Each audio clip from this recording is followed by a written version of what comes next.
Okay, so this is a continuation video of the previous video that I created about the basic requirements for you to apply for um, or to apply to Canada through Express Entry program.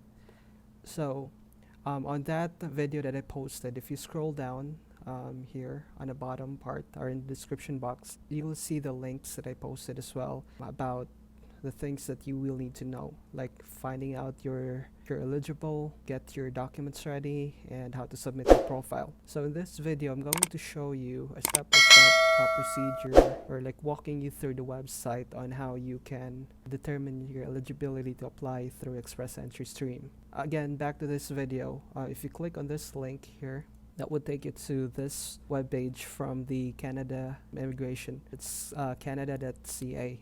So you don't need to go through, or you don't need to go to different websites just to determine your eligibility. You don't need to go to any agency for this or any like immigration consultancy. Just go directly to the canada.ca and you yourself will know if you're eligible to apply through Express Entry Stream. So on this page here, you will see the documents for Express Entry, which I already discussed in that previous video. Documents for your profile, the documents for your application for permanent residence, how to submit your profile. So I already like discussed this or give you a brief description on this. So let's proceed to finding out your eligibility to apply. Okay, so on this page, you will have to answer a few questions to see if you meet the minimum requirements. So you have to read the detailed requirements for each program. Now we're going to the Federal Skilled or FSW, Federal Skilled Worker program through Express Entry. So this is where you need to be. Just click on this. You can read here. Do you want to come to Canada as a skilled immigrant? So yes. Now, do you want to live permanently in Canada and work in a skilled job? So you have to answer a few questions here to find out if you might be able to apply under Express Entry program. Now there are 3 immigration programs under the Express Entry, and each has different requirements. You will need about 10 to 15 minutes to fill out this form. You will be asked about your nationality, age, language, family members, education, experience, or work experience, details on any job offer if you have. Okay, so once you're on this page, just scroll down to the bottom, or on this bottom part, click on this button for check your eligibility. Okay, so here, if you don't know yet which province you're going to, you can just make up any province here. So since I am sharing you what I have gone through, we'll be selecting New Brunswick because this is what I selected. Later on, probably in the future, I'm going to make a video why I selected New Brunswick and why St. John specifically, to give you an idea about the different provinces, or the province of New Brunswick to be specific. So let's click next.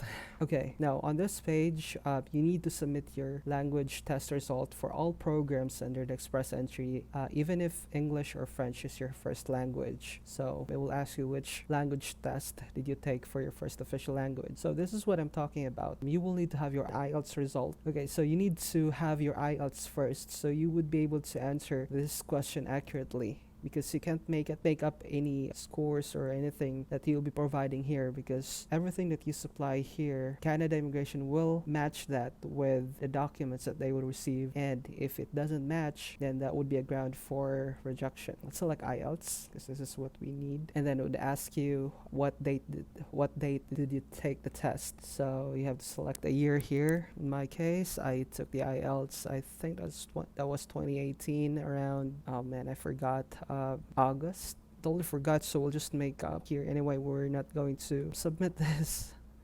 So yeah, we'll just create a date here. So click next. They will be asking for your score. This is what I also said, or the score that you will need in order for you to have a highest score on this section of the scoring system of the Express Entry. You need to have at least 7 cross. 7 for speaking, 7 for listening, 7 for reading, and 7 for writing. If you get higher than that, then that's so much better. But here's the scenario. If you get 9 for speaking, 9 for listening, 9 for reading, but you get 6.5 for writing, then I'm sorry to tell you, but it's not gonna give you the highest score for the language section of the Express Entry scoring system. It would be better if you have like 7, 7, 7, and 7 all test. Okay, so click next. Now this part, you have other language results. So if you know how to speak French and you also like took a test for that, then you can put it here. But if not, or if none, then you can just select none, and then click next. Now, the last 3 years, how many years of skilled work experience do you have in Canada? Must have been full-time or an equal amount in part-time. Now, this is if you have a work experience in Canada only, okay? Your experience in other countries doesn't count here. This is specifically your skilled work experience in Canada. So if you don't have, like before, I didn't have any Canadian work experience, so I selected none here. And then, if you do not have any Canadian work experience during this period, please choose none of the above. So of course we doesn't have Canadian work experience, so we'll be selecting none here, none of the above, and then click next. So we lose score. Actually, we didn't earn any score in that section, but that's okay. Now, in the last 10 years, how many years of skilled work experience do you have? It must have been continuous paid full time. Now, this section right here is your skilled work experience. This would be corresponding to the NOC, or National Occupation Classification, that you're aiming for. Like, let's say you're in IT and most of your work experiences like IT support engineer or technical support, then list all that here, or you total it out, and then you put it here, you select here if you have like 6 or more years. To get the highest score in this part, you have to select 6 or more. That is if you have these 6 years of work experience.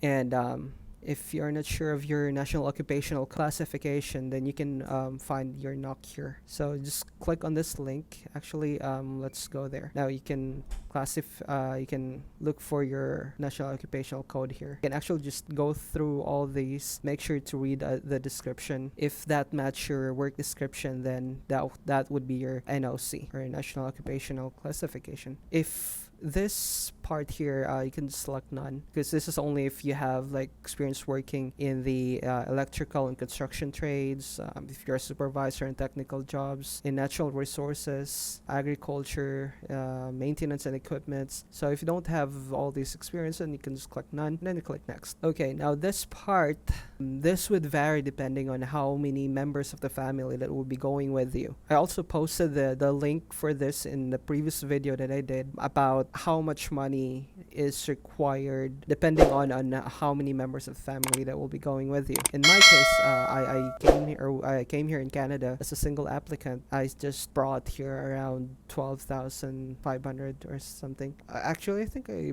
brought here like around 15,000. Yeah. So select here, and then how many family members do you have? Okay, I selected 1 because again, I'm a single applicant, so I just put in 1 and click next. Now, do you have a valid job offer in Canada? I did not have any job offer in Canada, so I selected none here. Okay, click next. Now, what is your date of birth? So your date of birth, your birthday has also like a corresponding score in the CRS.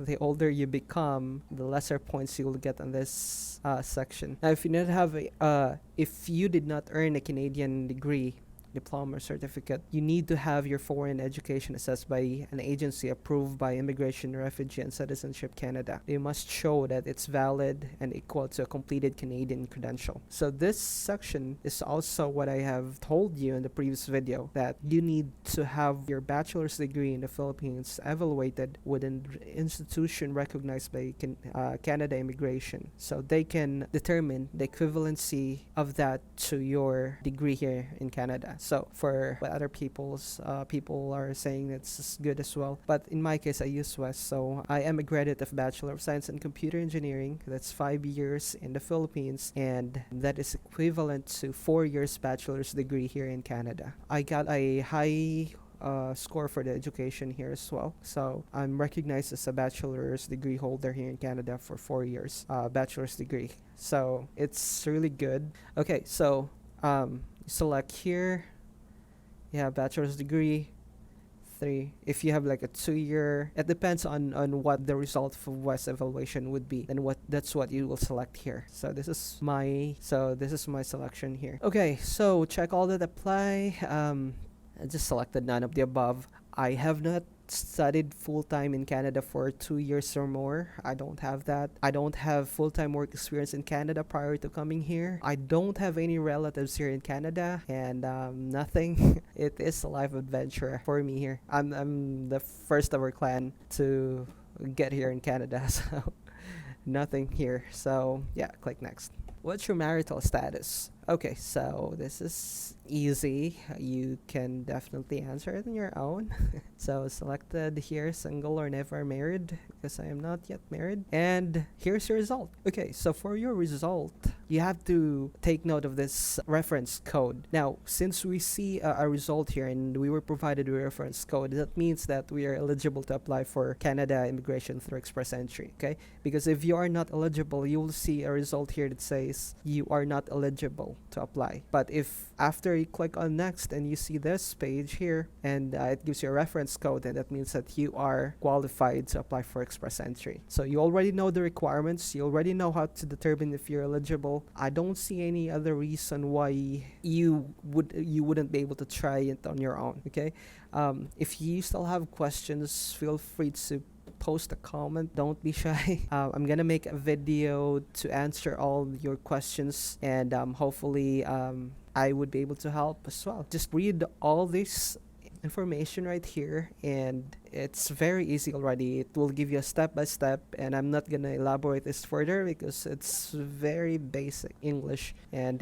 very easy to understand. That's it for me, guys. If you would like to see my timeline here in the express entry, I'm going to show you.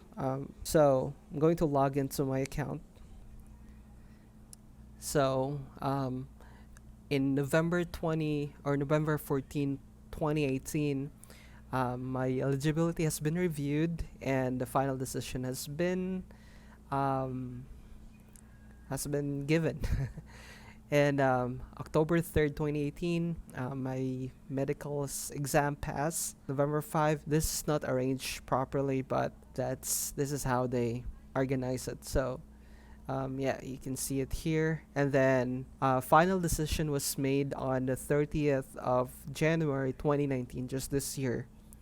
And it says your application was approved, and to check the message below. So after they have made a final decision, they send me an email asking for my passport, and this is this is the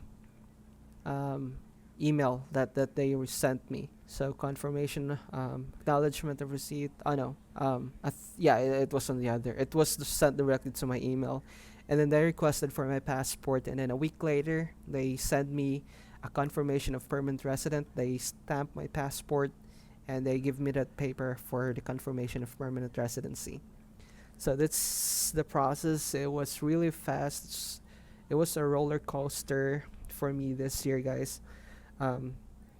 I got my PR January. I came here in Canada March, got a job, an IT job directly, and then 5 months later I was promoted as a network engineer. And right now everything's going so smooth in my life right now here in Canada. I'm so thankful to God for that. It was all blessing. Without His grace, I wouldn't be here. I'm also so thankful for all the people who supported me. Mipo's mom and dad, of course my mom and Mipo, and my brothers and sister, and everyone who believed in me. I thank you so much. And this is getting out of topic, so let's get back to you guys. I already showed you how to, or what are the requirements that you will need. I also showed you how you can determine your eligibility. So please do your own research. You're on your own now. If your score for express entry is low, let me know, because mine is low as well. But I got it. I was able to raise it through the provincial nominee program. So I think that's probably the next video that I will be making. So at least you'll have an idea, and it will boost your score.